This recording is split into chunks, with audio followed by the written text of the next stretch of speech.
sandwich wrap, right? And he got caught.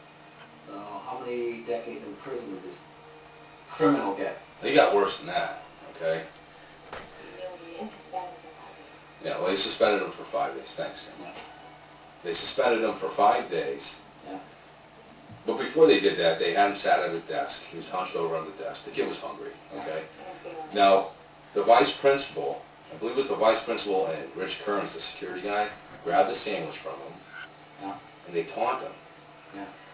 They didn't pay for this. Now, this was part of an investigation, this sandwich, right? Yeah. Technically, Yeah. it was stolen property. Yeah. He says, boy, this sandwich is the best sandwich I've ever had.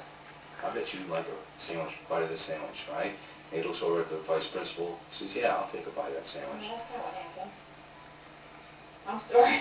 No, go ahead. He was asking the kid, do you want to try it? And he bit it. The sandwich. Kearns did. That's what I just said. So he's tampering with evidence. I said he took a bite, said this is the best sandwich I ever had. Then he offered a bite to the vice principal. Okay. Yeah. They're taunting him. Yeah. Waving the sandwich in front of him. They said, what's the matter? Is mommy, daddy poor? They Can't actually, him. Seymour Police, they took a bite of the Oh, and the sandwich. Seymour, Dimitri took a bite of the sandwich too. That's what they did to this kid, and they suspended him for 5 days. Okay. That's torturing a kid. For being poor? For being poor. We shouldn't have stolen the sandwich, but Absolutely not. But And you if know- I was his parent, they'll definitely give him what for.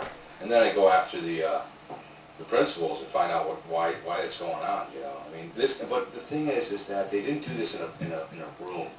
They did this in front of the students in the cafeteria.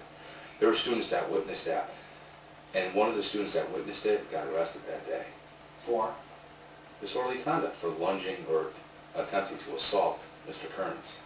the 13-year-old girl. The 13-year-old girl, yeah. Yeah, she witnessed that. Amazing.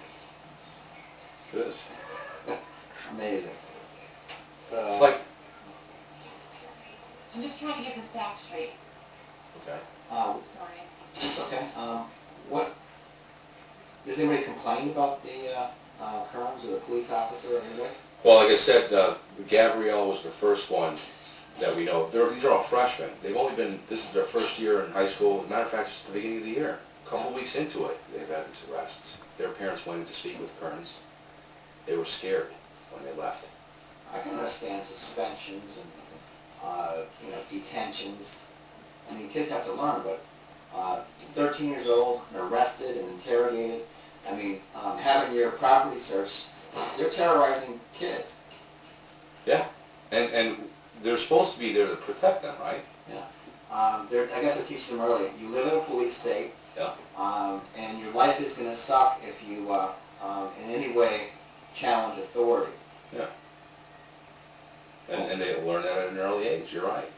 You know, and basically what they're learning is that life's going to suck when you grow up. You know. Pay your fines and like it. Yeah. Don't fight back, because we'll come after your family. We'll park a police car across the street from your house so we can watch all day. That's what they'll do. Yeah. And they won't stop until the taxpayers stand up and do something about it. You know. Do you think